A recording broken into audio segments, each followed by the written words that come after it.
Yon, meron na naman tayong dumating na bagong pyesa ni Birdie. Dito ko siya i-unbox kasi baka makita ng asawa ko eh.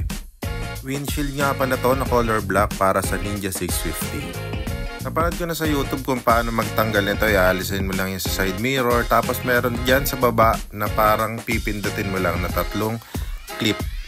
Yan.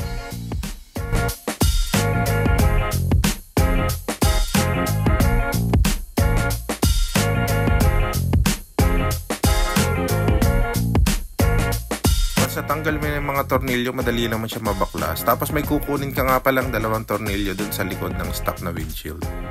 Ito nga pala yung difference niya, medyo parang pa-bubble yung binili ko. Ayan o, makikita nyo parang medyo pa-bubble siya. I-compare siya sa stock. Tapos meron din mga rubber sa ilalim, nililipat nyo yan dun. Sa pagbabalik naman, sobrang dali lang din kasi kayang-kaya talaga i-DIY yan.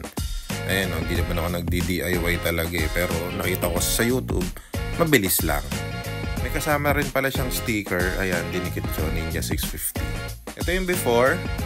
Ito naman yung after. Ayan o. Feeling ko mas mahaba siya eh. Tapos ngayon, para mas matapang siya tignan. Para sa akin ah. So, yun. Okay na to.